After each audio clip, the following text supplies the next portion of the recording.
Hello, this is a quick intro by yours truly, the king of autism, the weaponized autist himself, with my female version that you can see right there. That is me as a woman. Honestly, you would, I mean, come on. I would take a blowjob from myself. Come on, at least. I mean, the shoulders are a bit muscular, but I mean, that is whatever, right? But okay, fuck it. So why I do this also is this is basically an advertisement episode because tomorrow at 8 p.m. UK time there's gonna be a season 2 announcement recap right from the Tekken talk with on Mike Hollow, yeah. 8 p.m. UK time. It's probably insanely open end. Like Mike is just a workhorse like this, and it will probably have a quite big round table. I don't know who comes and goes. I have made time. Um, and maybe FrameWhisperer is also there or can like visit. Gian, Chat, maybe Blackheart is also there. I know some of you are a bit, yeah, Blackheart is a bit loud, but I mean, come on, it's Blackheart, bro. It's Blackheart. He brings pasta. So that is gonna go down. And I do this also as advertisement because some people are on my channel that don't know Mike Hollow. Like that don't Mike Hollow doesn't have a million subs, right? So Mike Hollow does the grind for like years basically, and he got quite some traction like in the last like 2 years.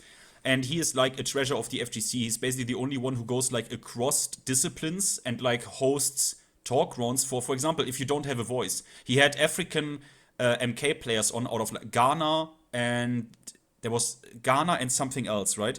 And because they don't have a voice, right? So he had them on because the netcode for them doesn't work in fucking MK. It's in Ghana and shit. It's like something is fucking up there hugely, even though it's like peer to peer. There's some insane fuck ups. So yeah, it's just amazing work. So tomorrow 8 p.m. I had now the chance to it's a bit ago even had the chance to like basically every now and then in these 25 minutes to simp out to goddamn FrameWhisperer because I'm actually yeah. I literally watched his basically his first videos when Tekken 7 basically came out, and then also commented under quite a lot of shit. And he was always he was always honest about his critique with video games as a whole, like as a product. He was, even though Tekken 7 is a great fighting game, right? And has a sick gameplay loop that a lot of us like a bit more, right? But also in that game, FrameWhisperer was always honest and consequent and fair in his critique and shat on Tekken 7 as a product when it deserved it. He is one of the only ones who made multiple videos about problems that the game has as a product and that you get actually treated like shit. For example, when Michael Murray announced publicly on Twitter that they are gonna do something about cheaters, that was I think 2020. And guess what they did? Guess? Yes, they did fuck all. They literally did nothing. He literally lied. He literally lied. He literally lied to this day. And FrameWhisperer always called that shit out. Always. Always. Always. He always did. So fuck it, with that we go in. So we've just been joined by FrameWhisperer. Oh shit! No audio, no audio, no audio, no audio, no mic. No, I think it's Frame. Can you hear us?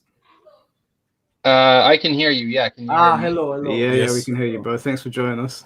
No, thanks. Can I- Listen, I have a high fever and I was just about to go to bed. I sorry. wasn't planning on joining, but because it's like the fucking thing I talked about online for the last 2 years, I just had to drop in quick. Yeah, go for it. Yeah, did you have a question? No, Yes, I mean, right I now have we were one. just talking about the state of the community, but I got is plenty there of anything that in questions. particular you wanted to address with Tekken after the first year?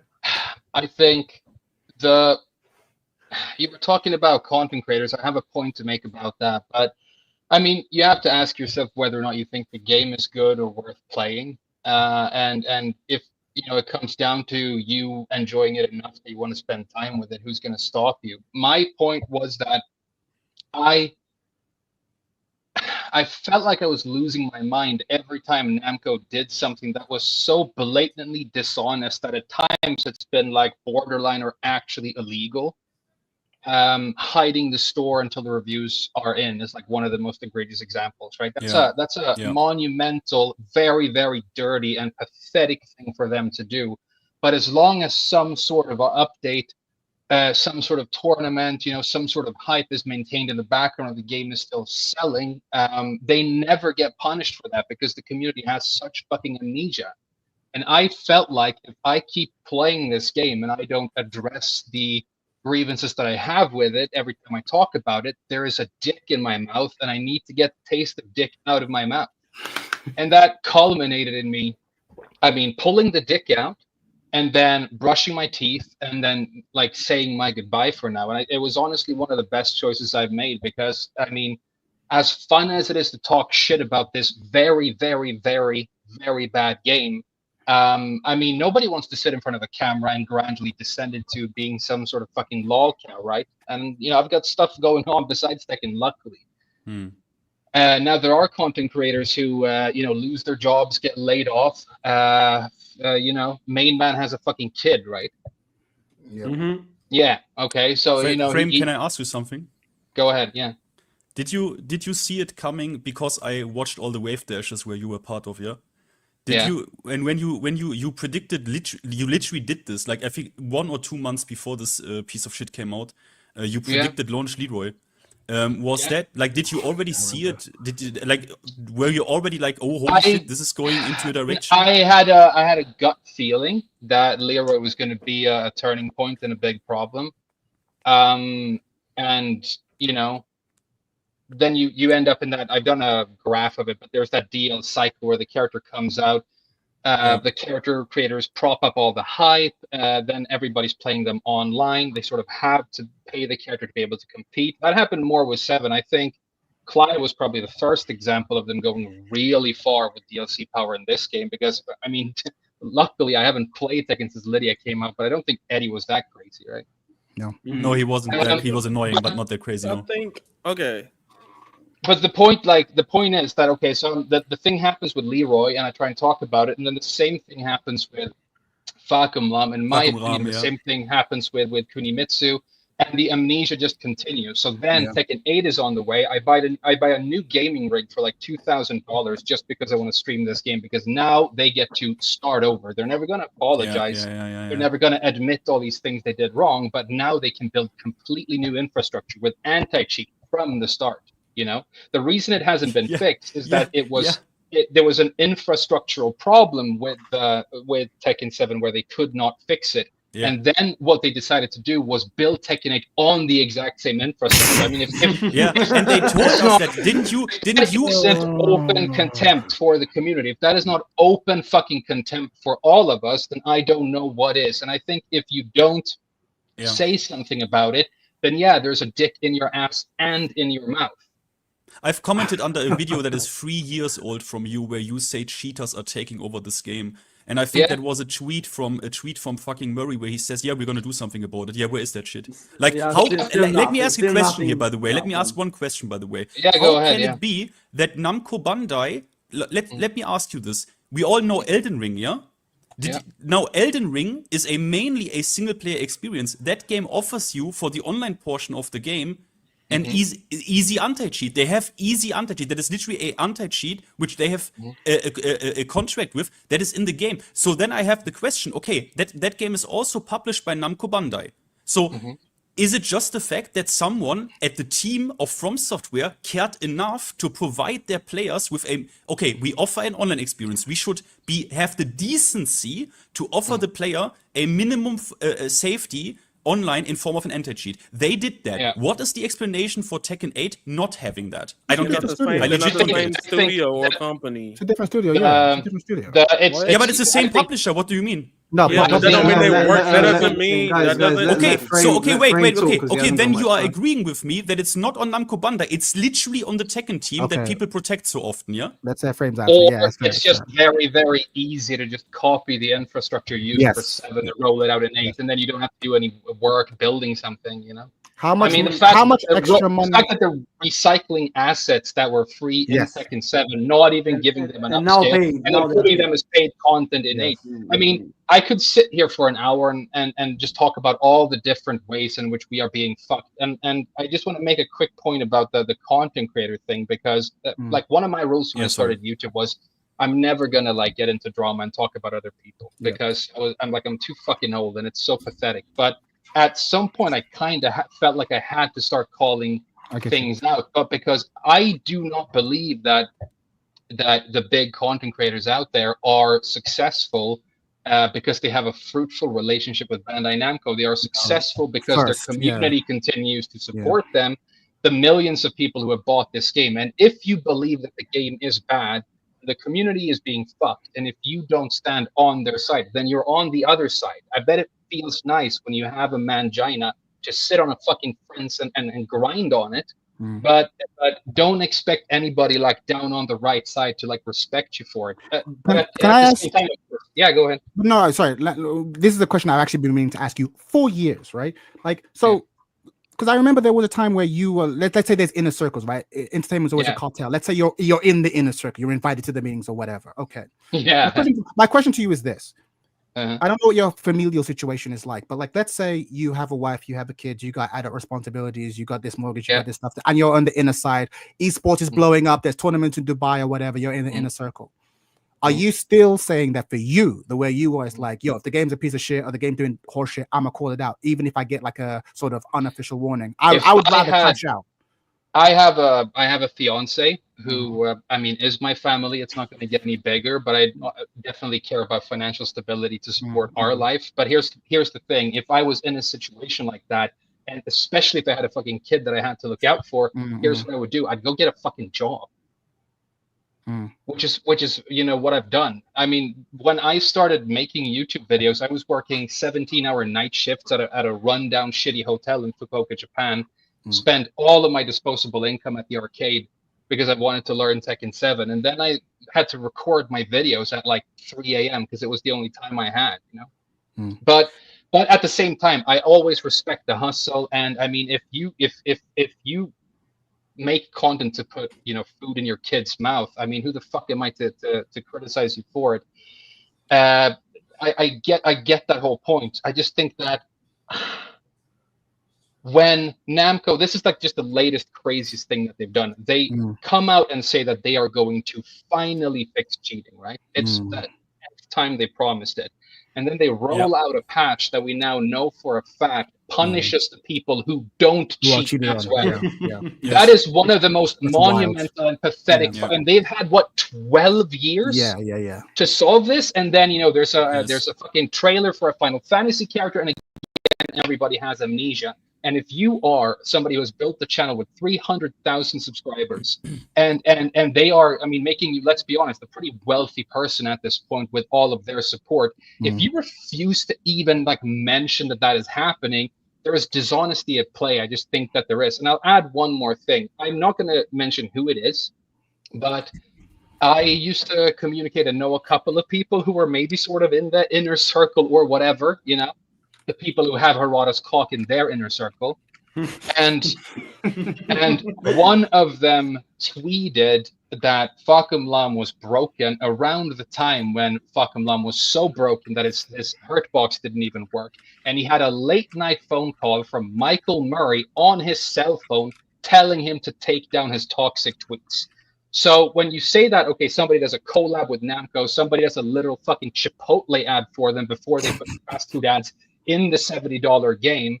I mean, if you don't think that they are maintaining some sort of relationship with that company for access and things like that, then I mean, you don't know how this complete fucking farce that's become modern day journalism works, right? But the director of the Tekken project, that fragile ego little flame imp who has stuck to Harada's butt cheek, for the last few years of Tekken, right, will call you at night and try and influence you to modify your own statements on the game. I mean, it's even more funnier when you think about that this was the guy who told you to block hell sweeps, but he will phone you.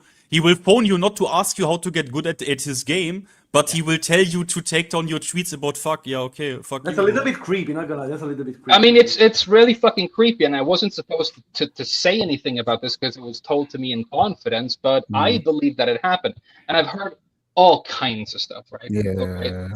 So I'm sorry, I didn't mean to jump on here with like a fever and rant or whatever. But if anybody, because I really need to get to bed. But I does hope you're anybody want to well. like? I hope you get Yeah, I well hope you get soon, better man. too. That's all No, I I want to say. I appreciate want to you say coming I on, want to bro. say one thing, Frame. Like I want to say thanks for like I think 3 years ago you teach me. I asked in the comments. I said I have a Dakimakura with your face on it. Made some stupid joke, and you teach me. I had a question about Bob, and you answered that in a funny way, bro. Like thanks.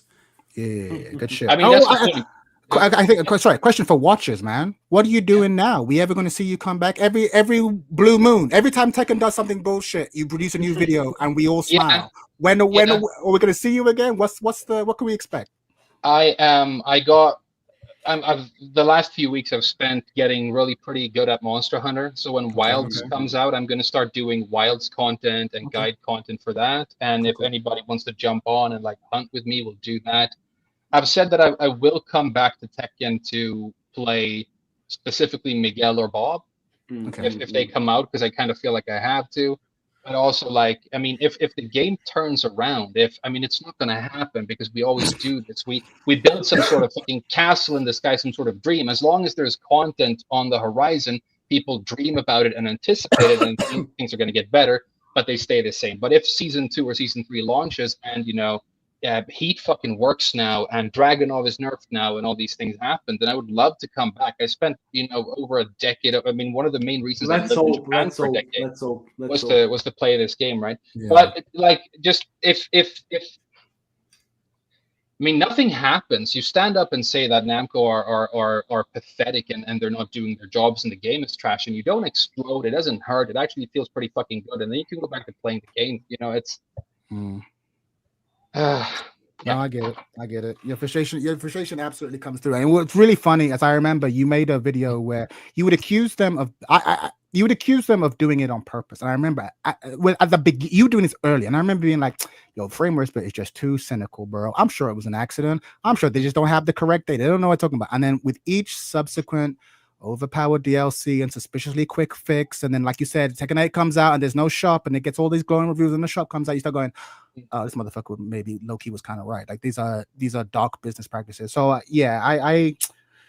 you were right, man. You were right. I had my first ever. I don't think that I'm always right or whatever. I think it's like you said before I came on, I picked a lane. This is what I believe, and so I try and say what I believe truthfully, or I'm making an obvious joke and I'm being silly. But I think if you're sitting in front of the camera and saying something that you don't believe, yes, because it is beneficial to you. If you love the game, more power to you. If you honestly do. But if you see the problems and you refuse to talk about them, now, as far as I'm concerned, you're lying.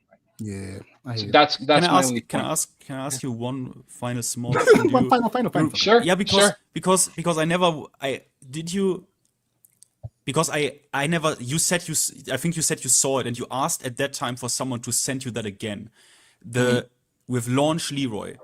Yeah. There was this, I don't know if it was a rumor or because some people said they have seen this, the list of the pre-planned nerfs.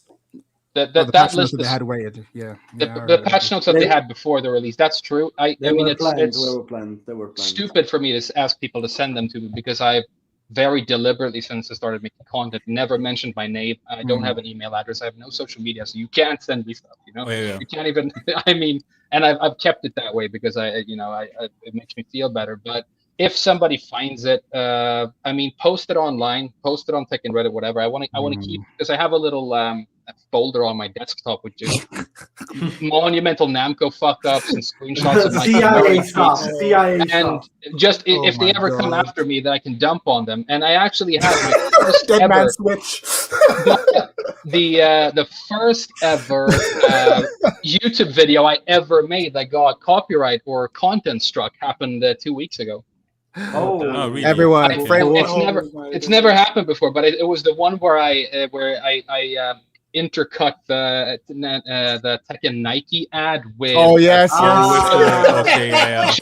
Nike factories in Indonesia, right? Oh wow! I thought about that. I saw that video, bro, and I was literally there, not gonna let that stand, bro. I thought that. I was like, whoa. If you ever have merchandise. If you ever have merchandise, I know Yo-Yo put his hand up. Did you have something you want to say to Frame before he went? I think my whole stance on it is, because I've seen your content before, and I think like it's regardless if I agree with it or not, I think it's all still good. I think the problem I have with, like, for example, I've even made negative Tekken videos. Like I've pointed out the Tekken shop or the bad parts of like the monetization in some ways, because the first battle pass was stupid when I saw a ball in there. But my thing is that like I feel like it's kind of wrong to attack content creators in that way if they don't mention those things, because it comes to a point to where like, this is bad, I should comment on it, or be like, I know people are mad at this, I see what but you I'm mean. not mad at it. Why Like if it doesn't reach your personal threshold of Like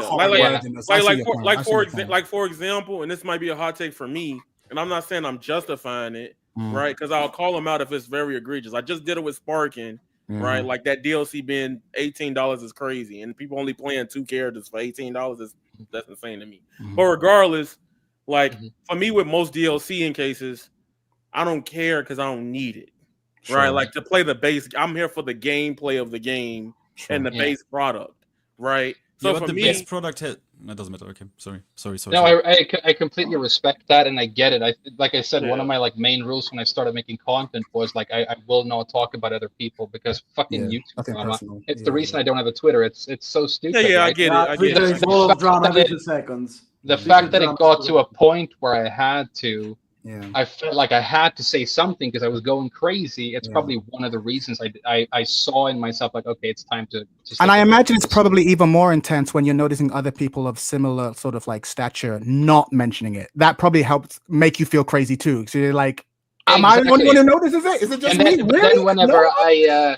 But then whenever I streamed, my entire chat was filled with like, people agreeing, hundreds and hundreds of people, people who just needed some place to go to talk about their frustrations, right? Because you try and go on Reddit or like, a main man video, you're either downvoted for being critical or you're straight up removed, right? Yeah, absolutely. Because you're expected to toe the line, but you're absolutely right. I mean, and I have never made like a call out video. I've made jokes. I've had people ask me in chat, "What do you think about this?" And then sometimes I've been a little bit transparent about what I actually think. But I don't. I think it's pretty clear. Clear. Oh yeah, we know. It's so funny, bro. Yeah. It's like literally. Do you know the TV series Fargo? The first season that is like FrameWhisperer, bro, where he looks at this wall with the poster with all the fish swimming in one direction and one is swimming with the other one, and under there it says, "What if they are wrong and you are right?" And FrameWhisperer, give me too much credit, dude. No. But then he kills his wife. But honestly, not to glaze, but like you. The content creator space of Tekken has expanded a lot. I'm sure you've seen it too. So you were one of the first bigger, not the first, but one of the bigger voices. And you were one of the first of the bigger voices who I think were turning around and being like, no, this shit is not okay. We shouldn't just accept it. So I think I don't think they're giving you too much credit. I think that makes sense. And also, if you do get around to making merch, I do want you to have a shirt that says FrameWhisperer did not kill himself.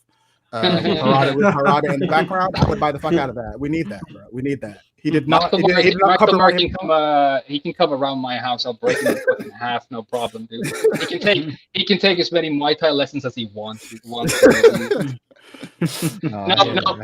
Obviously joking. But thank you so much for that. I mean, I hope the game improves and there are great new content creators coming up right now talking about Tekken like Mike Hollow. So I'm fucking happy to pass the torch on because he's at the very least honest, and when he's not busy playing like some awkward fucking Chinese dating sim and I saw that. Yeah, what the fuck are those lies, man? Sometimes I see your live stream like, what the fuck is that, bro? He's trying to get bigger numbers, man. Fighting games ain't going to give you the numbers. You got to get. Oh my god, it's not that. It's not that. Let me explain myself. People reach out to me, and if there's an abundance of people saying, "Hey, this game's going to be funny," I'll be like, "Okay, cool, we'll play it. No problem." Okay. I want to see the receipts of those allegedly people. I saw Russian bots. These people. I see. Oh, I gotta say something about the community before I forget, because this is something that y'all may not see it from the angle y'all in, right? Coming to Tekken and trying to make content for it, a lot of people felt very gatekeepy, right? That's fighting games, though. No. Hold on, no. I'll say this was specifically Tekken, and I've made content for all the major games. Yeah, we are toxic. I'm sorry. Like literally, I made my first Tekken video, and they were like, "What rank are you?" I'm like, "The game came out 2 days ago." I'm like, what do you mean? Like, well, you're not even red. I'm not listening to you. So I got to red. Oh my god. Yeah, I mean, but what rank are you? Yeah, but what rank are you? What rank are you? I'm gonna keep it a stack though. I wouldn't make those comments, but I understand that perspective because I think when you've played the game looks very different at different levels, and someone might be like, "This move is broken." And I'm like, "Okay, but like, what they got to do with me talking about the story mode?" Oh, that's different. Yeah, if you're talking about story mode, fuck them. Yeah, fuck them. Yeah, fuck them. I thought you were talking about. I thought you were doing guides and shit. I'm like, I don't want to hear no guides from no red rank. Again, respectfully. Guys, just before you continue with yours, just because FrameWhisperer has to go soon. Was there anything else you wanted to add, bro? I didn't want to like just have you lingering. I mean, fucking keep making content. If you can't be right, then at least be funny. I mean, and then you'll always be okay. Yeah, true. The Tekken community are honestly, for the most part, I mean, they've been amazing to me. And I went from having like I've made like 600 videos on Tekken, and I have a like ratio average of 98% for all of those years. Mm-hmm. And then when Tekken 8 came out and I started saying crazy shit because it was driving me crazy, it went down to like 96. You know, I mean, that's still a lot. That's still a lot. Yeah, so they have. So I mean, I think as long as you try and be honest, and if you, like I said, can't be right, try and be funny, they'll take care of you, right? But they'll also remember, you know, what when one of these fucking controversies came up, which side you decided to take. Yeah. You know, and they'll treat you accordingly. We'll deal with the collaborators when the war is over. Well, I decided I have legit a plan of attack against Namco Bandai, which I will in the future. Oh my god, Finn! I'm not kidding. Okay, now you're going on. I know. You are acting like I'm funny, right? You're acting like I don't mean. No, I believe you fully. I believe you fully. That's why I'm worried. I believe you fully. You will see what this plan is. I will inform you when the time is right, and you will see, brother, this guy literally had a plan to take them down. Call 911. No, I'm fucking blackmailing them. You will see. Don't announce the plan online. Maybe I'm not announcing the plan. I'm only announcing the plans to the chosen ones, and I will send a bottle with a message to FrameWhisperer because he's north from me, right? He's like Sweden or somewhere. I can send this. No problem. I'm in Germany. I can send this easy. And then he knows the plan of attack. I'm literally serious about this, guys. You will see. You Johnny Silverhand in fucking Cyberpunk. You're just like, I'm taking the whole building down. Yes, yes. But the thing is, some of you in chat know it even. No, I'm not. This is not a joke. Some of you in chat some of you in chat have probably done what I plan to attack Wim with. So you don't know yet. But some of you know, some of you already know. You will see what I mean when I announce this publicly. But I will try to change some of the shit where I have a decent chance of actually changing. Sorry, that is my take. FinT didn't kill himself either. Get that. Just saying, bro. I'll give it. I have to check out, and I'm sorry, I didn't mean to come on and like a rant and then leave. Oh, we love it. Do have to go to bed. We love it. But I'll 1 year in, I'll give it a final score of 2 out of 10. Nice. For hidden store and heat mechanics and Dragunov's running 2 and Jin's down 2. And I'll also say that when you consider how Bandai Namco keep doing this to us, one important thing to remember is that they are not a video game publishing company. They're actually a toy manufacturing company. Yes. And if you go and look into financial statements for this company, they make the majority of their money selling toys, $500 fucking wall scrolls and you know, adults now. devil gin ship dildos or whatever. You can put on your wall. I gotta be honest, I have one of those. I gotta be honest. Exactly, Kyofu shit, yo. Yeah, it says that when you put it in, yeah. I don't need that visual. Yeah. That's the best part. Oh my god! Buy that shit. I have to go too, so I'm gonna just check it. after this, he has to go. Just follow the money, and if you ever wonder why the game is shit, realize that there are no financial incentives for them right now to make it better. Right? No, that's the point. Thank you so much, guys. Love you. No worries, bro. Love you.